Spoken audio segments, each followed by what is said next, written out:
On va chercher celle-là.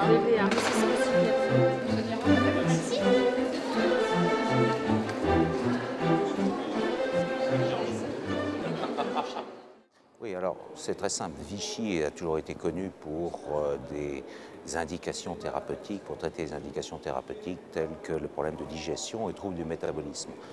Là, c'est pas récent, hein, depuis un siècle, on voit de façon, un siècle et demi, on voit de façon rémanente à Vichy arriver le traitement du surpoids en complément de l'aspect digestif. Ce que j'ai souhaité faire il y a environ 3 ans, c'est de relancer un programme très clairement axé sur la lutte contre l'obésité. L'obésité est une maladie chronique, donc ne se traite pas sous forme allopathique. Donc nous avons développé d'abord dans un premier temps autour d'un centre nutritionnel que nous avons développé avec un médecin nutritionniste et des diététiciennes, l'ensemble de traitements qui s'additionnent au traitement des soins hydrothermaux. Les soins hydrothermaux ont un grand avantage, c'est que ça permet de donner de l'exercice physique, de faire des massages à des personnes sans prendre en compte leur poids, puisqu'on est dans un élément d'eau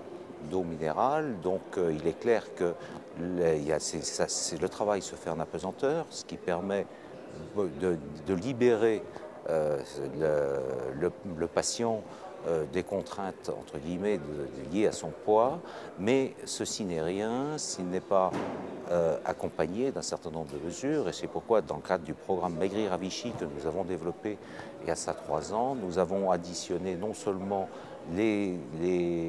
soins hydrothermaux, mais également l'aspect nutrition, dans le cadre d'un diagnostic,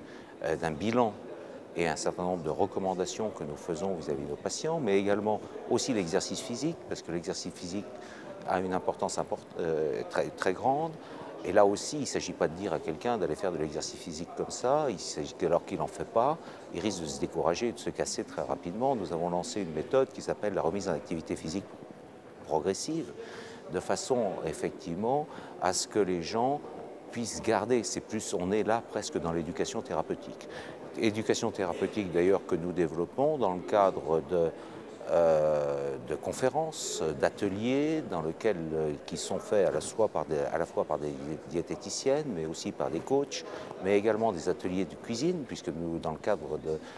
des cuisines minceurs, mais c'est cuisines de tous les jours, fait par le chef du restaurant Le N3, qui permet aux gens d'apprendre à cuisiner dans des conditions bien meilleures de qualité, à la fois en gardant l'aspect, comme dit-on, organoleptique, c'est-à-dire avoir du goût, de la saveur, tout en évitant la surcharge de graisse. Vichy s'est tourné sur le traitement du surpoids, mais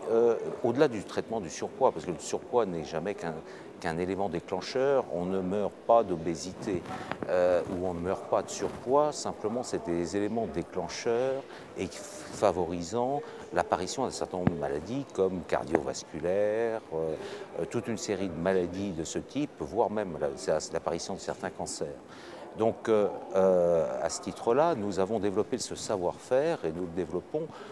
aujourd'hui dans le cadre de process qui vont nous amener sur l'antistress, puisqu'en fait c'est des éléments importants, qui vont nous amener également sur des éléments que nous traitons par ailleurs, qui est la rhumatologie, c'est-à-dire le problème d'arthrose, de dos qui est souvent associé au surpoids. Nous faisons également des éléments qui d'une façon générale, permettent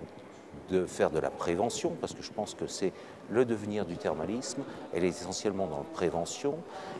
et pour éviter l'apparition de maladies qui peuvent coûter cher à la sécurité sociale par la suite. Et donc quand on fait le rapport prix coût-avantage du thermalisme entre son coût, ce qu'il coûte à la sécurité sociale d'un côté et ce qu'il peut rapporter en retardant l'apparition d'un certain nombre de maladies, je pense que la sécurité sociale peut s'y retrouver.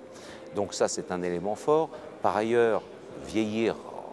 on vieillit tous plus longtemps, je crois que les courbes le montrent, mais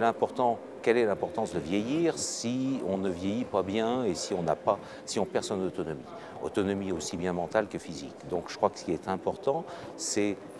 dans le cadre de cette prévention, c'est de nous aider chacun à vieillir mieux et de pouvoir vieillir en bonne santé.